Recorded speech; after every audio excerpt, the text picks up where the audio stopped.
बघा, मी अनेक महिन्यापासून आदरणीय मुख्यमंत्री साहेबांकडे महिला मेळाव्याची मागणी करत होते आणि आपल्याला कदाचित कल्पना असेल की मागच्या काळामध्ये जवळजवळ साहेब मुख्यमंत्री झाल्यानंतर ज्या महिला बचत गटाच्या महिला कार्यरत आहे संपूर्ण महाराष्ट्रामध्ये, त्यांच्यासाठीचा एक प्रश्न मी लावून धरला होता आणि या उमेदच्या महिला बचत गटाच्या मायूमच्या महिला ज्या कार्यरत आहेत त्या महिलांसाठीचा एक निर्णय आदरणीय साहेबांनी घ्यावा ही सातत्याने मागणी होती।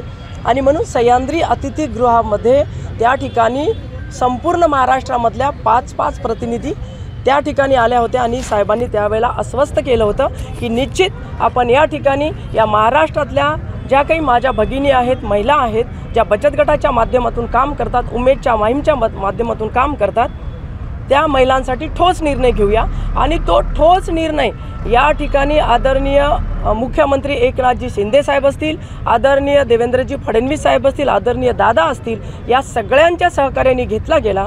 आणि म्हणून महिलांची एक मागणी माझ्याकडे होती की ताई, त्यावेळेला तुम्ही आम्हाला घेऊन गेलेत, आता आम्हाला परत एकदा मुख्यमंत्री साहेबांना भेटायचं आहे आणि म्हणून साहेबांना भेटण्यासाठी घेऊन जा। तर मी त्या अनुषंगाने साहेबाला या ठिकाणी ही वेळ मागत होती आणि हा मेळावा त्या निमित्ताने महिला या ठिकाणी साहेबांचा सत्कार करणार आहेत, साहेबांचा धन्यवाद देणार आहे आणि म्हणून हा मेळावा या ठिकाणी होतो आहे। मला प्रत्येक वेळेला जनतेचं हे पाठबळ मिळालेलंच आहे। म्हणजे मी जसं 99-2000ला पहिल्या वेळेला निवडून आली, तर आज 24पर्यंत या मतदारसंघातल्या जनतेने माझ्यावर ते प्रचंड प्रेम व्यक्त केलेलं आहे। तो कोण जातीचा आहे, कोण धर्माचा आहे, त्यापेक्षा मला पाठबळ दिलेलं आहे हे महत्त्वाचं आहे।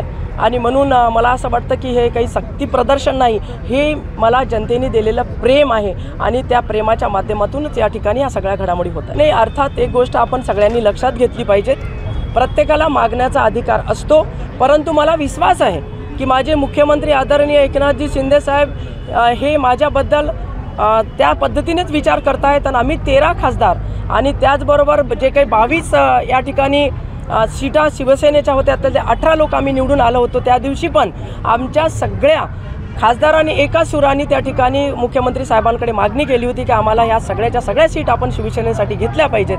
परंतु मला या ठिकाणी असं म्हणायचं आहे की साहेबांचं पाठबळ कालही होतं, आजही माझ्या पाठीशी आहे आणि एक या भागाची सातत्याने निवडून येणारी महिला खासदार मी आहे। त्याच्यामुळे मला कुठलीही शंका माझ्या डोक्यामध्ये मनामध्ये नाही।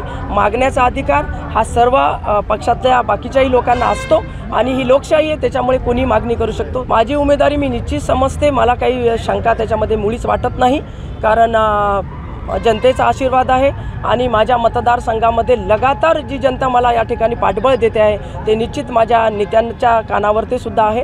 आणि एक महिला म्हणून मी सक्षमतेने इतके वर्ष कार्य करते आहे, तर माझे नेते पण माझ्या पाठीशी ठामपणे आहेत अशी माझी पक्की खात्री आहे। महिलांसाठी या जिल्ह्यासाठी घोषणा होतील आणि त्याच्यामध्ये बघा साहेब काय बोलतात, तो साहेबांचा एक विषय असेल आणि साहेब निश्चितच चांगल्या घोषणा करतात। एक मोठे भाऊ आणि एक छोटे भाऊ इकडे येत आहेत आणि आमच्या महिलांसाठी म्हणजे माझे जसे ते भाऊ आहेत तशा लाखो करोडो महिलांचे सुद्धा ते भाऊ आहेत।